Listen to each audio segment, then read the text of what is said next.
A Bitcoin parece que le ha dado un paro cardíaco. Lleva todo el fin de semana sin moverse más de 500 puntos. Y eso lo que ha hecho es dejar una línea que parece totalmente horizontal sin permitirnos entrar en ninguna operación. Nos podemos ir hacia abajo. Así que si te interesa saber el por qué, quédate hasta el final del vídeo. Muy buenas águilas, ¿qué tal? ¿Cómo estáis? Yo soy White y en el vídeo de hoy vamos a hacer el análisis semanal de Bitcoin y alguna que otra criptomoneda. Aquí estamos viendo Bitcoin en una temporalidad de 4 horas.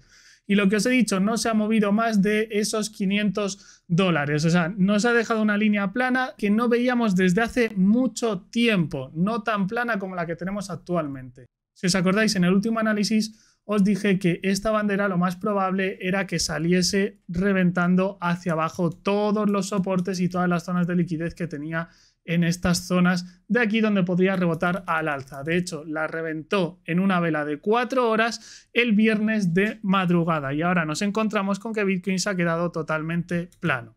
Ahora bien, ¿cuáles son los puntos a los que el precio podría llegar? Bueno, el primero lo sigo manteniendo, está en los 21.500 y la zona del 50% de toda la subida que está entre los 21.100 y los 20.400. Pero antes de seguir os voy a decir que es probable, muy probable, porque hay muchísima liquidez desde el punto de los 20.100 hasta los $17.000. Es decir, tenemos toda esta zona que el precio podría ir a testear y a coger toda esa liquidez sin ningún problema. Yo no sé si lo hará hoy no creo lógicamente, pero durante esta semana y las siguientes semanas es probable que el precio de Bitcoin vaya por toda esta liquidez. Tendríamos que ver qué es lo que ocurre a partir de esas zonas, pero lo que sí que podemos ver es que en datos macroeconómicos no pinta todo demasiado bien, así que esas subidas que mucha gente espera igual van a tener que esperar. Por lo tanto, para tener en cuenta dónde podemos entrar,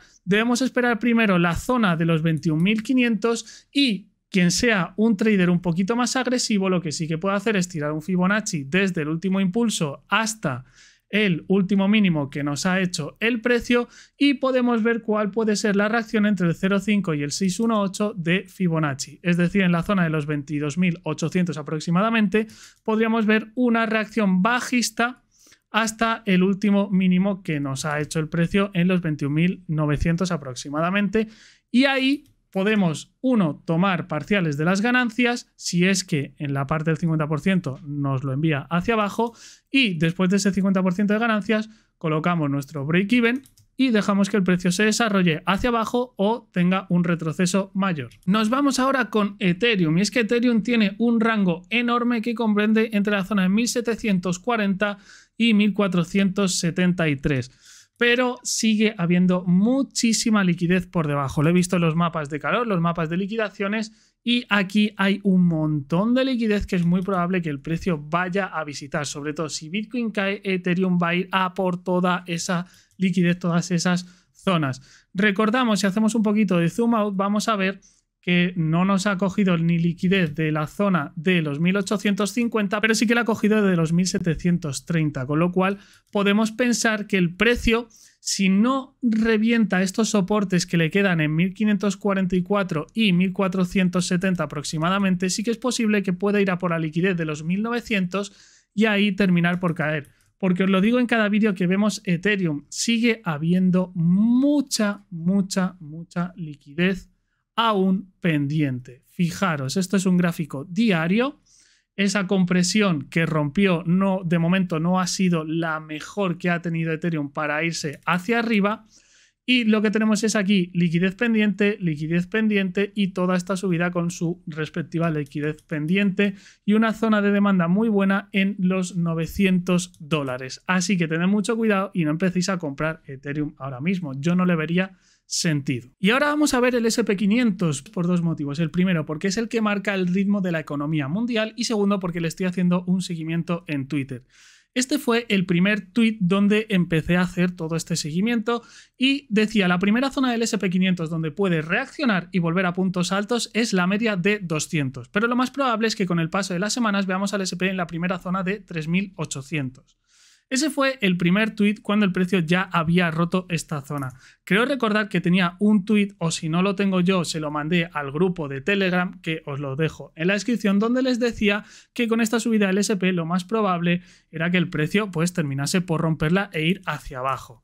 Con lo cual, ese primer escenario se ha cumplido. El segundo fue... Fijaos, este es el retweet y aquí tengo el siguiente análisis. Y dije, primera zona en la que el SP500 podría tener reacción, la media de 200. Y aquí dije, reacción no implica necesariamente un cambio de tendencia. La próxima zona a mitigar, los 3.800 puntos. Fijaros que en ese momento el precio estaba en la media de 200 y efectivamente empezó a reaccionar. Y justo tuvimos esta reacción. El último tweet y seguimiento que le he hecho por ahora es: si el SP cierra su vela diaria por debajo de la media de 200, confirmaría con mayor probabilidad la caída a los 3.800 puntos. Dije, por ahora el roadmap marcado sigue su camino.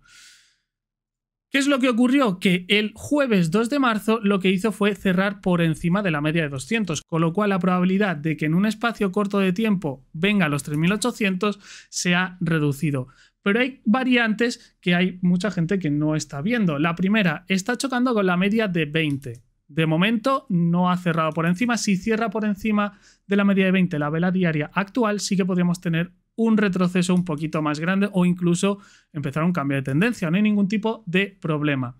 Ahora bien, de momento simplemente ha ido hasta esa zona y está reaccionando. Si tiramos nuestro Fibonacci desde el punto máximo hasta el punto mínimo de esta última caída, si nos fijamos, ha rebotado justo en el 50% de este retroceso, con lo cual desde esta zona podríamos tener unas siguientes caídas. Así que hay que estar muy atentos con lo que va a hacer el SP, porque si el SP llega a esta zona es probable que Bitcoin siga cayendo un poquito más.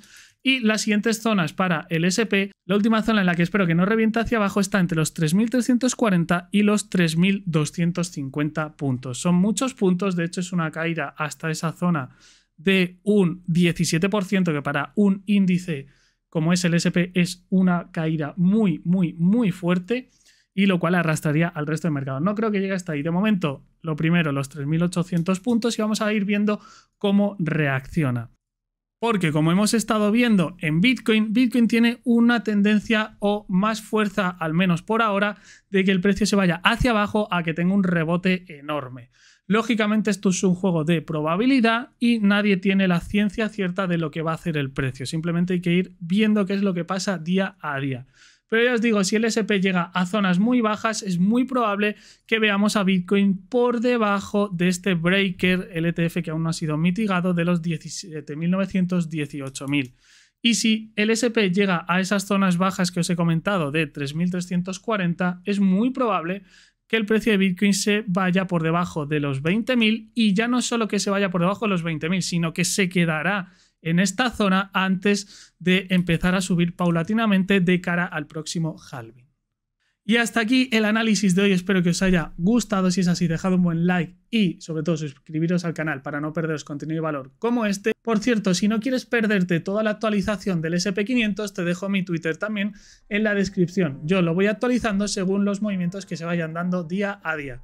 Así que no me enrollo más y nos vemos en el próximo vídeo. ¡A volar! And let's be honest, life's a competition. So if I'm going to play, then I'm gonna play to win it. I refuse to sit and rot at a desk all day unless I have a passion I'm working towards, okay? I'd rather be dead on the outside than inside. A bullet to the head than 25 to life in a cubicle.